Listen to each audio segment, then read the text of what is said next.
नमस्कार, मैं हूं आमोद श्रीवास्तव।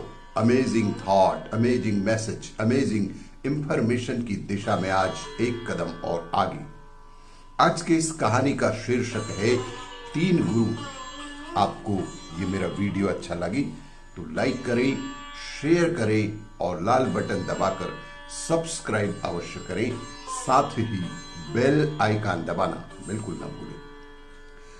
आज के इस कहानी का शीर्षक है 3 गुरु, चोर, कुत्ता और एक छोटा बच्चा। बहुत समय पहले की बात है। एक दिन एक शिष्य ने महंत से सवाल किया कि स्वामी जी, आपके गुरु कौन है? महंत जरा मुस्कुराए और फिर बोले, मेरे तो हजारों गुरु हैं, लेकिन 3 गुरु मेरे बहुत ही महत्वपूर्ण हैं। मेरा पहला गुरु था एक चोर, दूसरा कुत्ता और तीसरा एक बहुत ही छोटा सा बच्चा। एक बार मैं रास्ता भटक गया, किसी गांव में पहुंचा तो बहुत देर हो चुकी थी। सब दुकानें और घर लगभग बंद से हो चुके थे, लेकिन आखिरकार मुझे एक आदमी मिला जो एक दीवार में सेंध लगाने की कोशिश कर रहा था। मैंने उससे पूछा कि मैं कहीं ठहर सकता हूं, तो वह बोला कि आधी रात गए इस समय आपको कहीं भी कोई भी आसरा मिलना मुझे तो बहुत मुश्किल लग रहा है, लेकिन यदि आप चाहें तो मेरे साथ आज की रात गुजार सकते हैं। लेकिन मैं एक चोर हूं, और अगर एक चोर के साथ रहने में आपको कोई भी परेशानी नहीं तो आप मेरे साथ आज रात रह सकते हैं। वह इतना प्यारा आदमी था कि मैं उसके साथ एक रात की जगह 1 महीने तक रह गया। पेशे से चोर था, लेकिन इंसान बहुत अच्छा था, और वह हर रात मुझे कहता कि मैं अपने काम पर जाता हूं, आप आराम करो।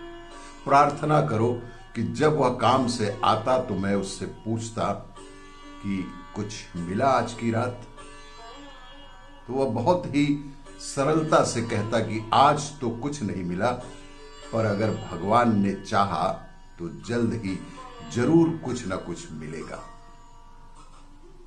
चोर होने के बावजूद वह कभी निराश और उदास नहीं देखा, और हमेशा ही मस्त रहता था। लेकिन जब भी मैं जीवन से बिल्कुल हताश और निराश होकर साधना को भी छोड़ लेने की ठान लेता था, तभी अचानक मुझे उस चोर की याद आती, जो कुछ भी कई दिनों तक नहीं मिलने पर भी रोज कहता था कि भगवान ने चाहा तो जल्द ही कुछ ना कुछ जरूर ही मिल जाएगा। और इस तरह मैं हमेशा अपना ध्यान लगा और साधना में लीन रहा, और यही चोर मेरा सबसे पहला गुरु साबित हुआ। मेरा दूसरा गुरु एक नन्हा सा कुत्ता था। एक दिन नदी में कुत्ता अपनी परछाई देख बहुत डर गया, और वह परछाई को देखकर भौंकता और पीछे हट जाता। लेकिन प्यास बहुत अधिक लगने के कारण वह वापस नदी के पास लौट आता। अंततः मैंने देखा कि वह अपने डर के बावजूद वह नदी में कूद पड़ा, और उसके कूदते ही वह परछाई भी गायब हो गई। उस कुत्ते के इस साहस को देख मुझे एक बहुत बड़ी सीख मिल गई कि डर के आगे ही जीत है। अपने डर के बावजूद व्यक्ति को छलांग लगा लेनी होती है। सफलता उसे ही मिलती है जो व्यक्ति डर का साहस के साथ मुकाबला करता है। तीसरा मेरा गुरु एक नन्हा सा प्यारा सा बच्चा है। मैं एक गांव से गुजर रहा था कि मैंने देखा कि एक छोटा सा बच्चा एक जलती हुई मोमबत्ती लेकर कहीं जा रहा था।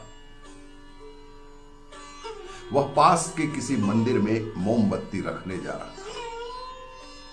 मजाक ही मजाक में मैंने उससे यूं ही पूछ लिया कि क्या यह मोमबत्ती तुमने जलाई है? वह बच्चा, अबोध बालक, उसने कहा कि जी मैंने ही जलाई है।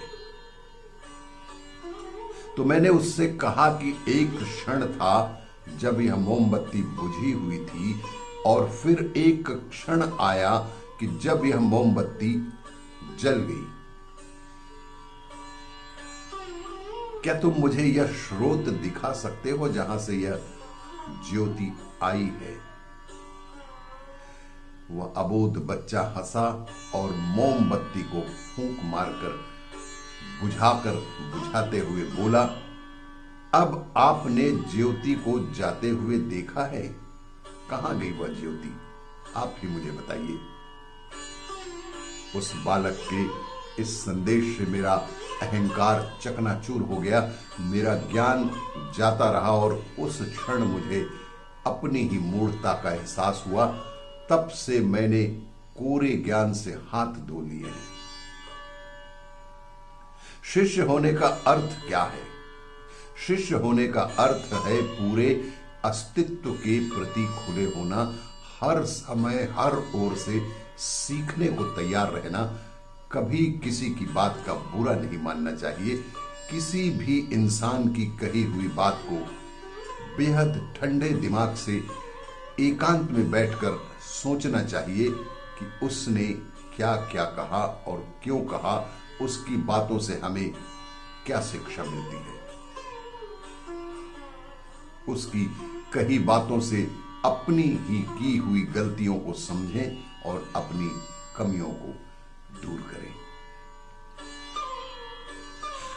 जीवन का हर क्षण हमें कुछ न कुछ सीखने का मौका देता है। बस जरूरत है हमें अपने नजरिए को बदलने का। प्रत्येक व्यक्ति से हम कुछ न कुछ सीख सकते हैं। यह आपका नजरिया रखता है कि आप किस व्यक्ति से क्या सीख सकते हैं। जीवन में हमें आए दिन किसी न किसी रूप में कोई न कोई गुरु अवश्य ही मिलता है। यह हम पर निर्भर करता है कि हम उनसे क्या और कैसे सीख सकते हैं। आपको यह मेरा वीडियो अच्छा लगे तो लाइक करें, शेयर करें और सब्सक्राइब अवश्य करें। धन्यवाद।